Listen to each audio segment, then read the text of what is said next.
Pronta para mais uma conversa? Pronto, para mais uma conversa. Dentre muitas conversas que costumamos ter. Hoje vamos falar sobre... O que é ser cristão? É uma pergunta muito interessante. Para isso eu acho que devíamos ir para trás, não é? Para o início. Onde tudo começou. Yeah. Esse é um tema, eu acho que é muito, muito importante porque no tempo em que vivemos e essa geração, eu acho que esse é um tema que precisa ser falado de novo, como trazer à memória. E tu falas sobre voltar ao início, eu concordo, não é? Nós vemos lá no livro de Gênesis, no capítulo 1, no versículo 26, quando Deus disse, façamos o homem à nossa imagem, conforme a nossa semelhança.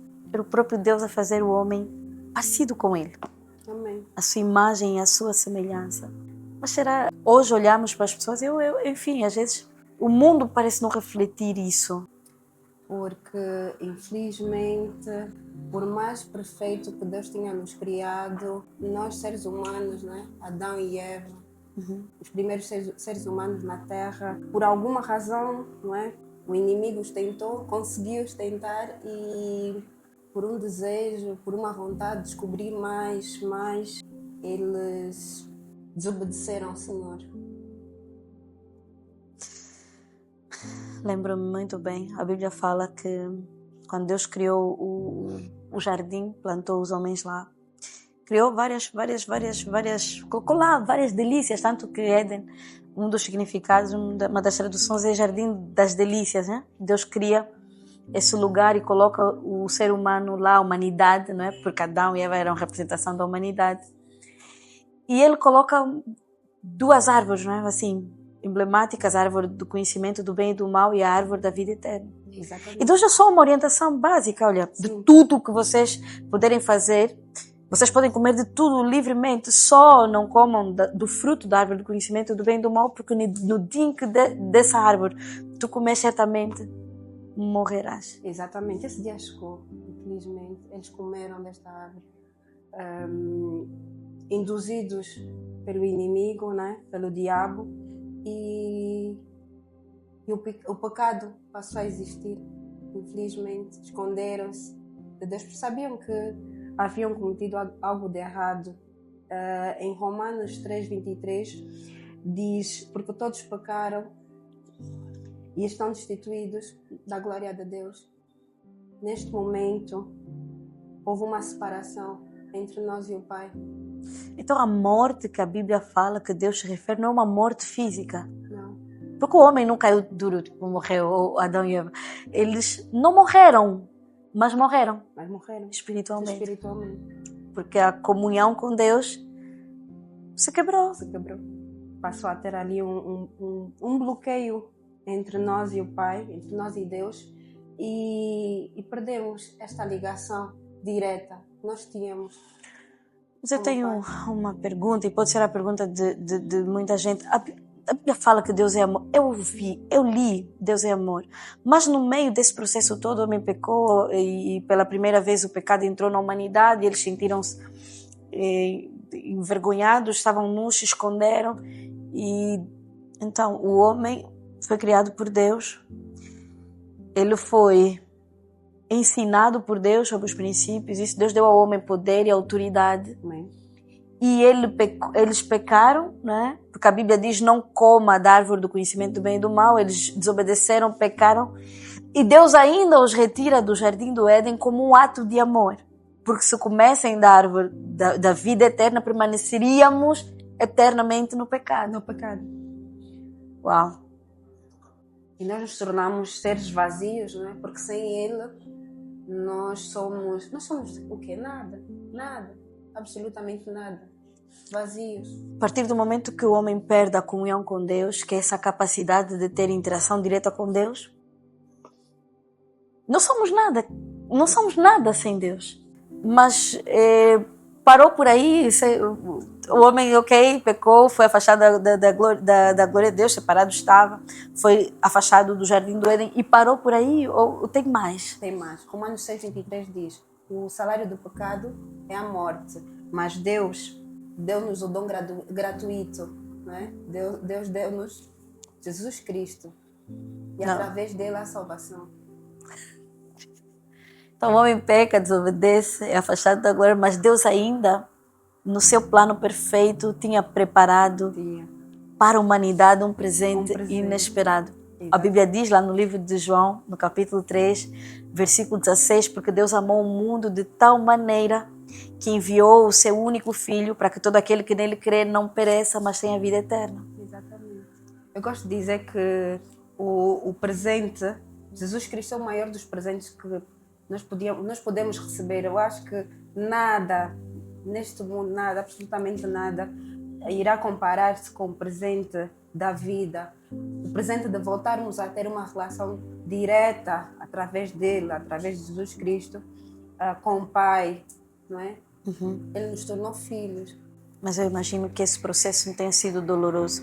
A Bíblia fala que esse Jesus, né, o profeta Isaías profetiza muito antes de acontecer. Ele diz, porque um menino nos nasceu, um filho se nos deu, e o principado estava sob os seus ombros, e seu nome será maravilhoso, conselheiro, Deus forte, Pai da eternidade, príncipe da paz. Amém. Mas esse Jesus ainda não existia. Não.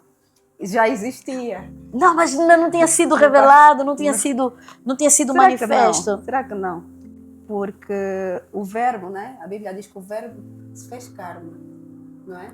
Então, ele estava no início. Ele estava no início, sempre teve um projeto, já estava tudo já é idealizado, porque Deus é o criador de tudo, absolutamente tudo. Então, até nisso, o Pai já tinha preparado, já havia ali um preparo para que a posterior nós fôssemos salvos. E tu, ao falar, agora levou-me a um pensamento. Tem versículo na Bíblia, no livro de Gênesis, a Bíblia fala: vai nascer alguém. Deus estava a amaldiçoar a serpente. Ele disse: vai nascer alguém que você lhe ferirá, que te ferirá a cabeça e você lhe ferirá o calcanhar. Em outras palavras, o próprio Deus já estava a profetizar: vai existir alguém que vai esmagar o teu poder, que vai destruir a tua autoridade, e aquilo que ele vai fazer contigo será tão grande, comparado ao que tu farás com ele, é como se lhe ferisses do calcanhar. Impressionante, interessante. Impressionante. Amém. Amém. Jesus Cristo foi o sacrifício perfeito, foi o nosso acesso, né, para o Pai. Agora já não precisamos de intermediários, já não existem intermediários. Nós temos acesso direto ao Pai através de Cristo. No Antigo Testamento, onde Adão e Eva, né, antes de Jesus Cristo existir, o pecado não podia ser apagado. Os sacerdotes iam oferecer sacrifício no templo, eles matavam animais, derramavam sangue de animais para a expiação do pecado, e o pecado ele não era removido, era como se a ira fosse aplacada.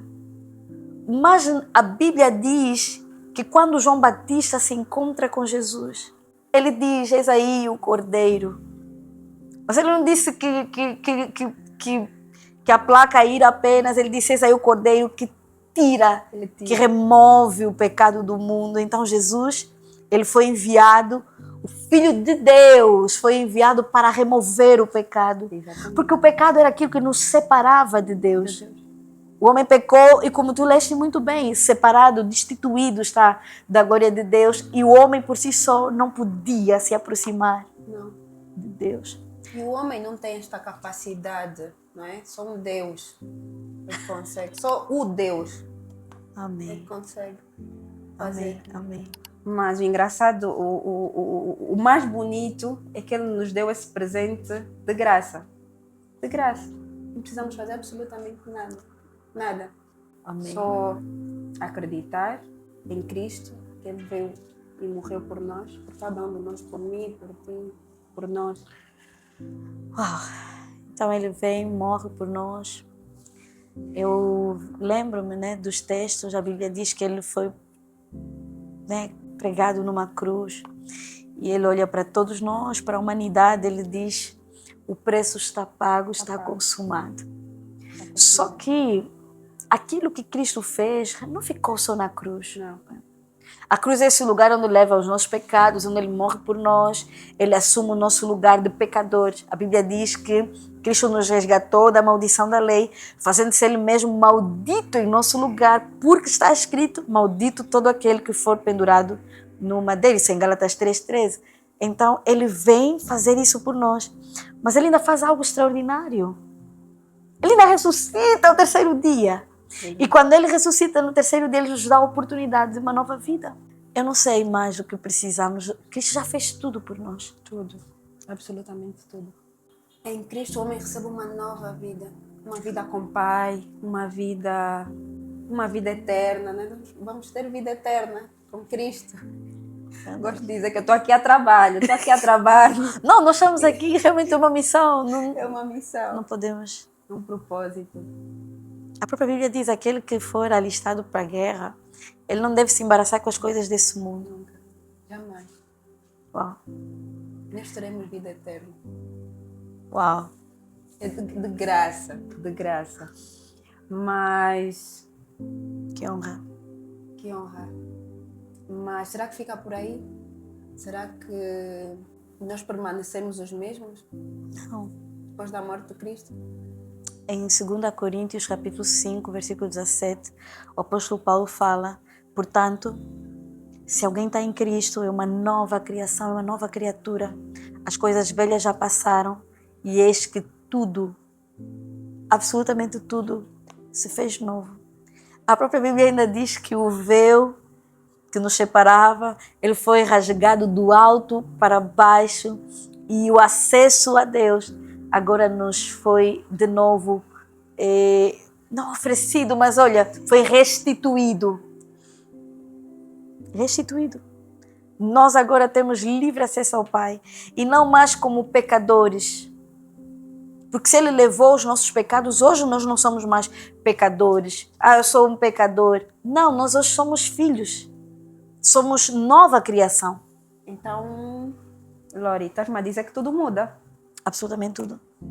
Nossa forma de falar muda. Nossa forma de andar muda. A forma de agir, de olhar para os outros, tudo muda. Sim. Eu mudei.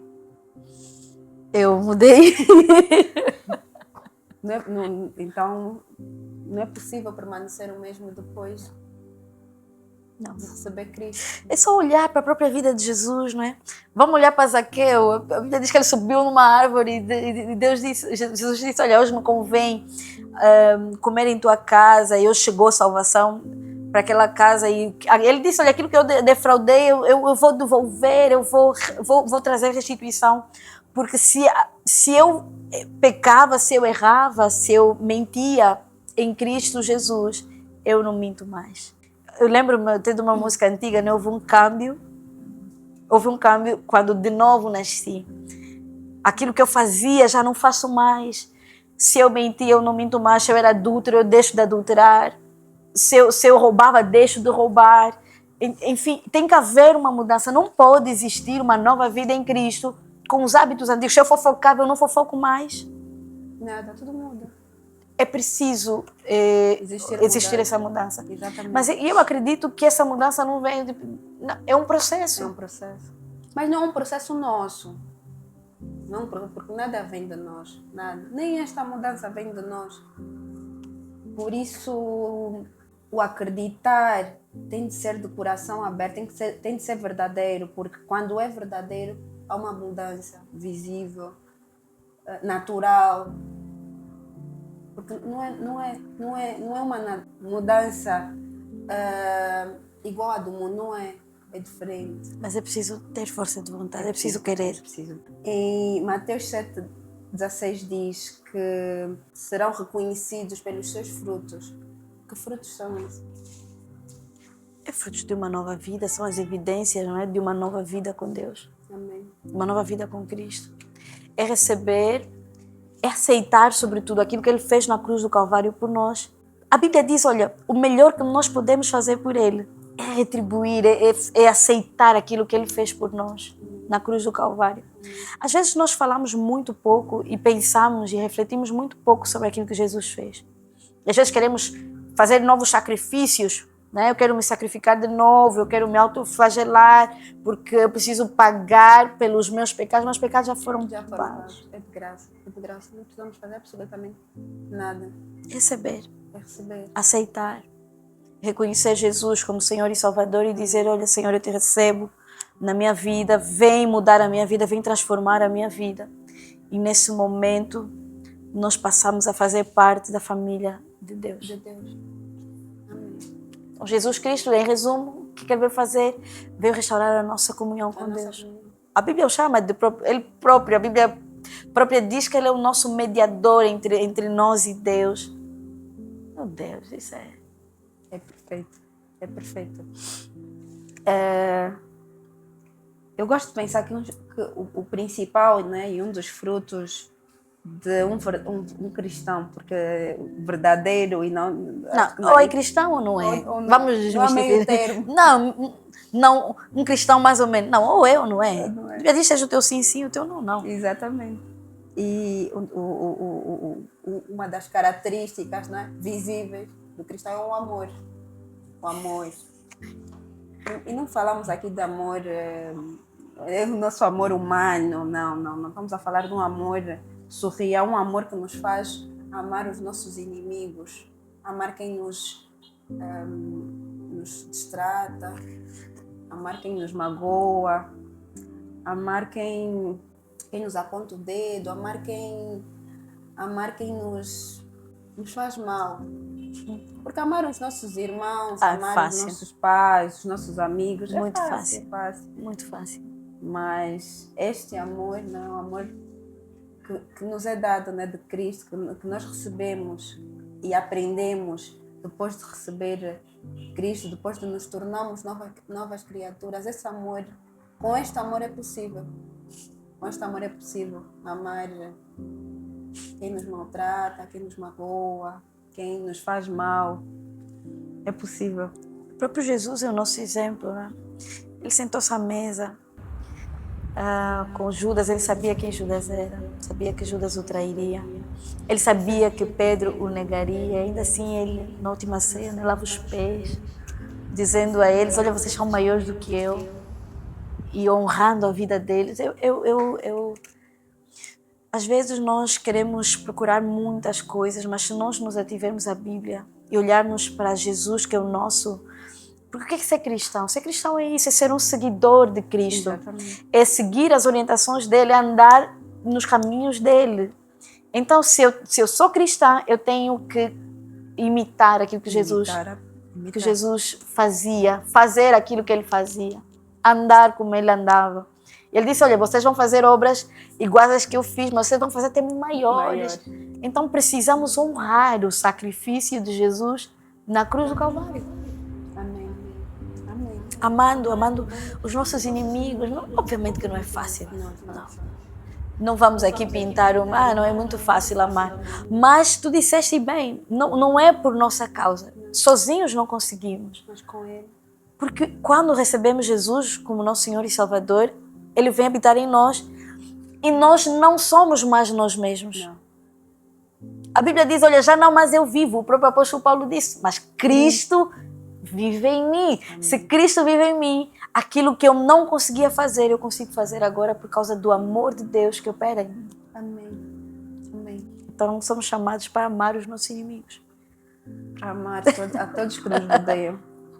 A todos. E é difícil, mas é fazível. Com Cristo é possível. É desafiante. É desafiante. Não é fácil. Mas é possível. Hoje eu amo todos que me magoaram, que fizeram mal, que abusaram de mim. Hoje eu os amo. E eu oro para que Deus cuide de cada um. Amém. Isso é possível com este amor, o amor de Cristo. Além do amor, Lori. Que mais evidência, né, de um verdadeiro cristão. Exatamente. Olha, eu podia falar agora sobre uma vida de oração. Um cristão que não ora, nem pode ser chamado de cristão, né? Porque se nós seguimos Cristo, e nós vimos muitos exemplos, Jesus se retirava para orar. Jesus saía para orar e muitas vezes ele não queria ser incomodado porque ele queria orar. Ele queria falar com Deus. Mas ele era o próprio Deus.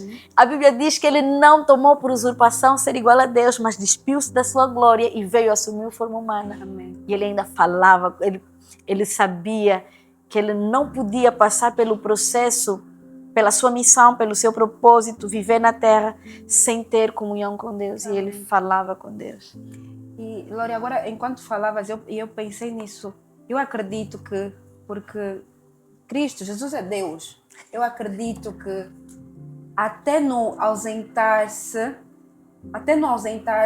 Ele queria nos ensinar. Ele queria nos ensinar como orar, como devemos nos ausentar, não é? Orar no nosso Secreto, secreto.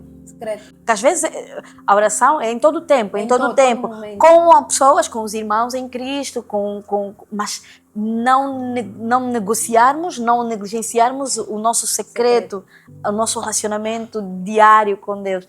Meu Deus, eu quero explodir, porque isso é o que Deus requer de nós. Isso é aquilo que Ele nos chama para ser e fazer e viver, falar com Deus em todo o tempo.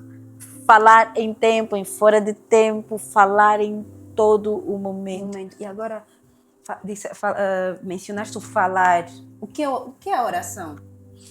Olha, de forma muito simples, eu, Lourença, definiria oração, conversa, falar com Deus. Conversar com Deus. É falar com Deus. A oração é a ferramenta que Jesus nos deixou, que nos ensinou para nós falarmos com Deus, comunicarmos com Ele. Verbalizando, mas eu já ouvi também, mas eu oro no meu interior. Eu não sei orar, não tenho as melhores palavras. Não é sobre ter as melhores palavras. Assim como nós estamos a conversar, não é sobre isso.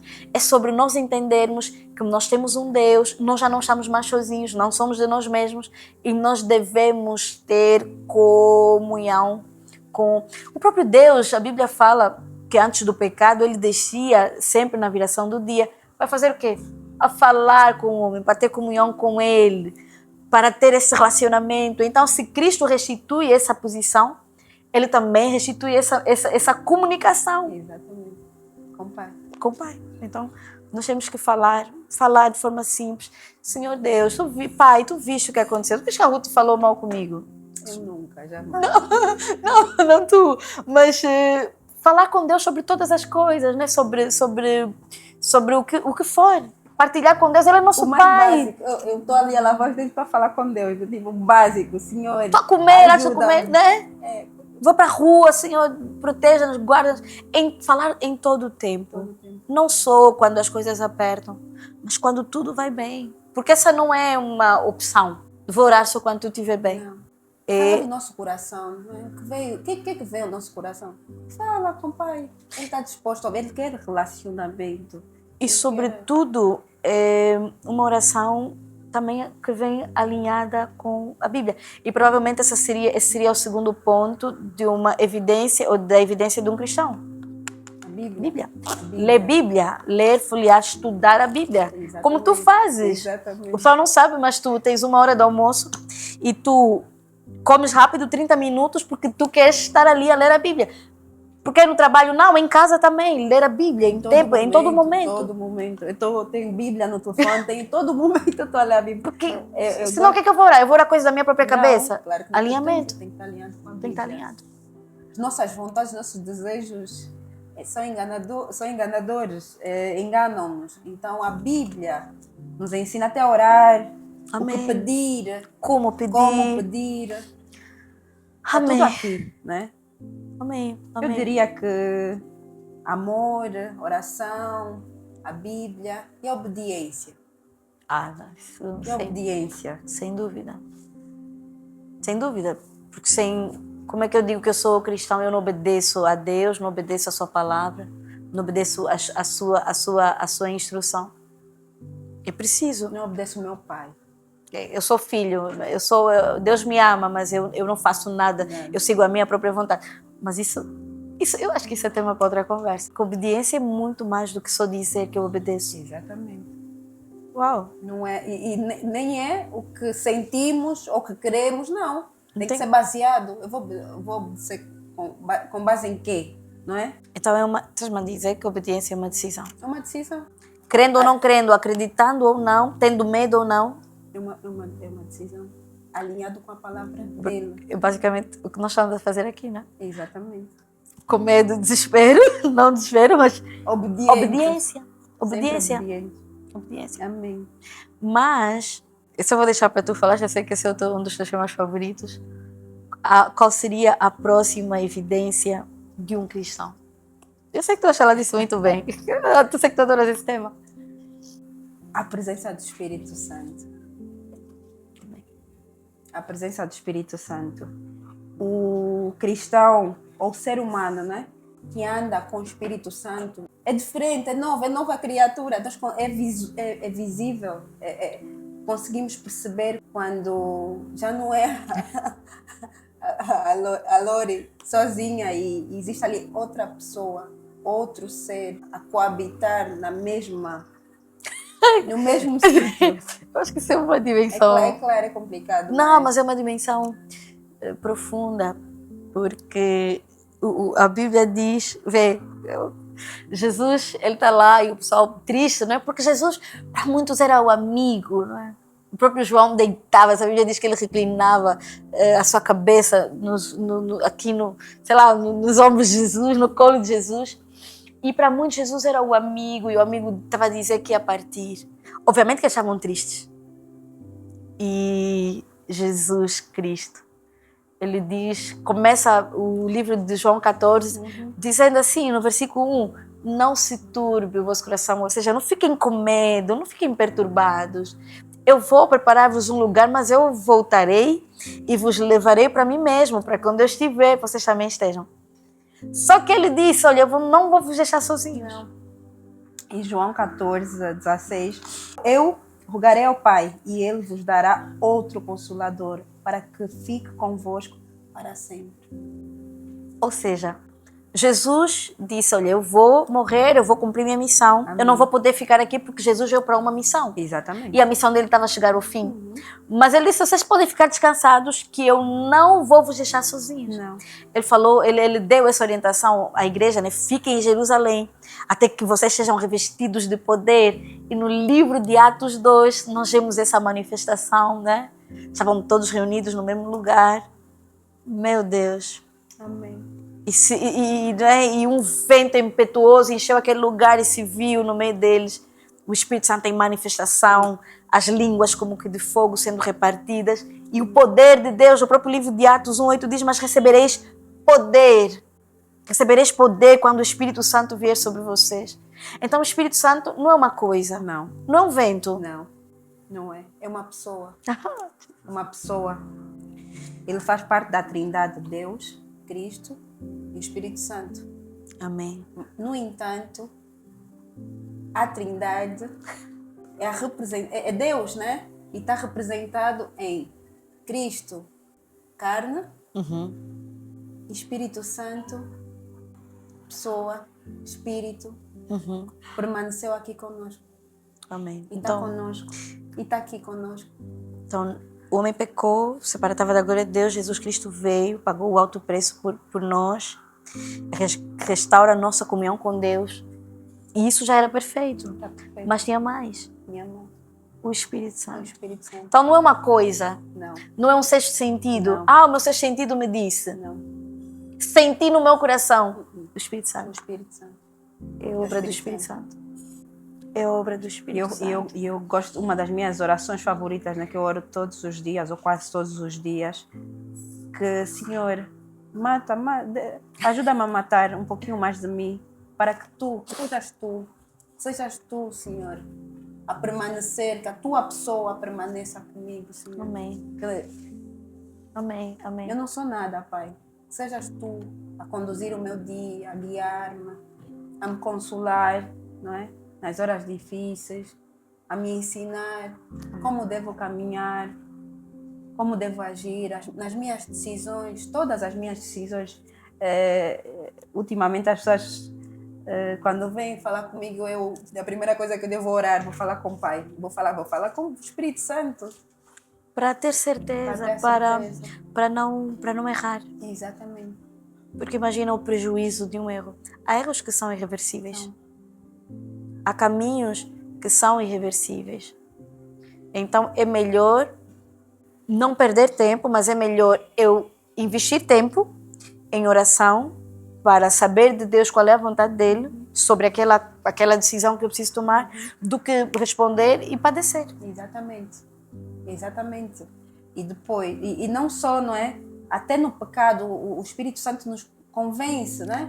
Do pecado. Então, ele nos orienta em todo momento. Nós só precisamos dar-lhe a liberdade de nos orientar, dar a liberdade de ele comandar. Não é controlar, porque nós somos livres. É comandar a nossa vida. É comandar. Amém.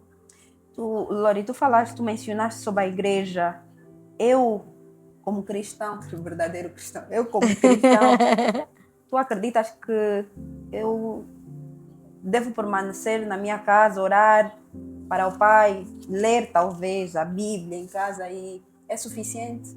Estás a tocar numa ferida, porque eu por um período de tempo, 2 anos, fiquei sem ir para uma igreja, efetivamente. E foi a pior coisa que eu fiz na vida. Foi a pior coisa. Porque no lugar... Aliás, vamos falar... Hoje vou chegar lá, mas vamos falar de ir à igreja, dos benefícios. Nem são benefícios. Tu ontem falaste uma coisa muito, muito interessante. Eu anotei, mas tu vais ler. Eu acho que anotei em algum lugar que a igreja é o corpo de Cristo. Não, mas tu falavas algo... Eu sei, eu sei se às vezes eu esqueço as coisas, mas eu não esqueci. Eu anotei aqui. Tu disseste aqui. Tornar a igreja uma opção, porque é uma opção. Não vou hoje à igreja, uma opção, vou, não vou.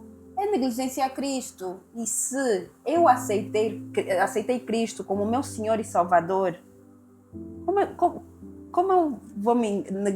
vou negligenciar alguém que eu aceitei e alguém que eu dei o controle da minha vida?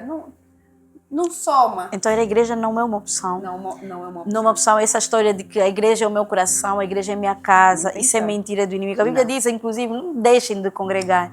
Aliás, é nesse lugar de congregar, quantas vezes eu não fui à igreja desanimada, sem ânimo, sei lá, triste ou cansada por alguma situação. E lá na igreja recebi força, recebi graça de Deus. Porque até na unidade de Deus, na unidade a Bíblia diz que como Deus ordena a bênção. Nesse lugar de comunhão, partilha. E cura. Eu fui curada 2 domingos, já não me recordo. Na igreja? Na igreja. E tu acompanhaste, podia dizer não, né? Tu acompanhaste a minha semana, eu estava a sentir muito mal. Servimos juntas naquele dia. Mesmo. Tinhas água no bolso para me auxiliar. E depois daquele culto, eu fui curada na igreja. Então ir à igreja não é uma opção. Pronto, é isso, não é uma opção. Não há que escolha. Eu vou, hoje não vou, amanhã não vou. Vou quando eu quiser. Esquece isso. As piores coisas que me aconteceram quando eu decidi não ir à igreja.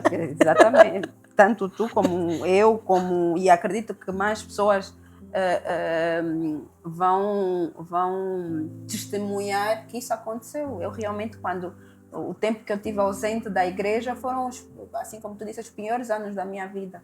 Os piores. E o Espírito Santo, né? Eu gosto de dizer que é o Espírito Santo. Hoje percebo que foi o Espírito Santo, ele direcionou-me. Quando eu comecei a orar, Senhor, eu preciso de uma igreja, ele direcionou-me.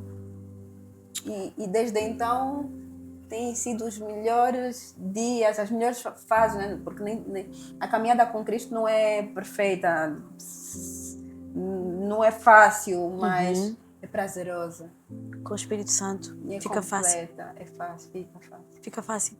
Passar as adversidades da vida com o Espírito Santo torna-se tudo mais fácil. Eu lembro-me aqui, falamos sobre igreja, lembrei do salmista, né? Ele disse, alegrei-me quando me disseram, vamos à casa do Senhor. Então, ir à igreja não é uma opção. Não. E é uma evidência de um verdadeiro cristão, não, de um cristão. Não existe um verdadeiro cristão.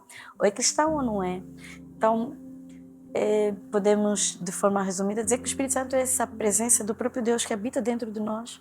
Mas eu acredito que nós vamos ter aqui um tema só para falar sobre o Espírito Santo.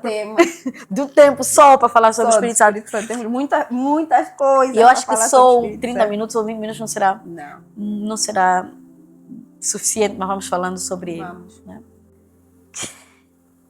Então, assim, de forma resumida, já resumimos muito, acho que já falamos aqui, conversamos sobre muitas coisas, não é nem por sombra das coisas que nós temos vindo a partilhar, mas assim, se nós pudéssemos resumir, né? Eu diria que ter comunhão com Deus, ter um acesso, um relacionamento direto com o Pai, porque deste relacionamento e desta obediência nós conseguimos as demais, não é? Eu se me relaciono com o meu pai, eu vou querer orar com ele. Eu se me relaciono com o meu pai, eu vou querer obedecê-lo. E assim sucessivamente. Então, é ter comunhão, não é? Sobretudo, é receber, é permanecer, porque assim, eu posso receber Jesus e não permanecer nele. Exatamente. Então, é permanecer, e essa permanência vem com a vida diária. É um processo. Todos os dias eu escolho por Jesus. Eu escolho permanecer em Jesus. Porque se eu escolho permanecer, eu escolho viver sendo orientada pelo Espírito Santo. Eu escolho viver obedecendo às Escrituras. Amém. Eu escolho viver a amar o meu inimigo. Não é? Porque são escolhas, são decisões diárias. Exato. Então ser cristão é isso. É isso. E ser conduzido pelo Espírito Santo. Eu amo. Eu amo ser conduzida pelo Espírito Santo. Eu amo dar cada passo meu com o Espírito Santo. Amém. Eu amo falar com ele diariamente, acordar e cumprimentá-lo. Eu amo essa convivência diária. E não troco essa convivência por nada. Só falar disso, lembro-me de Ben Hinn, ele tem até um livro dele, Bom Dia Espírito Santo, ele acordava lá, Espírito Santo, bom dia, ele falava com Deus assim, como falamos nós, não é? Bom dia, Lori, bom dia, Marina, e nós precisamos desenvolver, eu acho que sobretudo é isso que nós também queremos inspirar, é desenvolver essa comunhão, esse relacionamento. Com quem estás? Estou sozinho? Não, eu estou com o Espírito Santo. Então a ideia de dizer estamos bem, já chegamos. Porque não estou sozinha. Não estou sozinha. Não estamos sozinhas. Amém. Isso é demais. É demais e que a nossa vida seja isso, né? Que na nossa vida nós tenhamos sempre essa consciência. Porque mais do que passar para os outros, nós temos essa consciência. Amém. Nós permanecemos a viver dessa forma. Porque eu acho não, ouso dizer isso. Não existe uma melhor forma de viver, de existir. Amém. É? Glória a Deus. Até que o Senhor nos ajudou, né? É um prazer, como sempre, partilhar a palavra de Deus contigo. Deixa eu ver só um pouco daquilo que acontece nas nossas 24 horas. Nós partilhamos, e quanto mais partilhamos, mais queremos partilhar.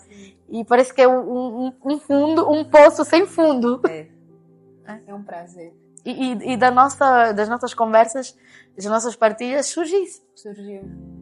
A primeira de muitas conversas públicas, né?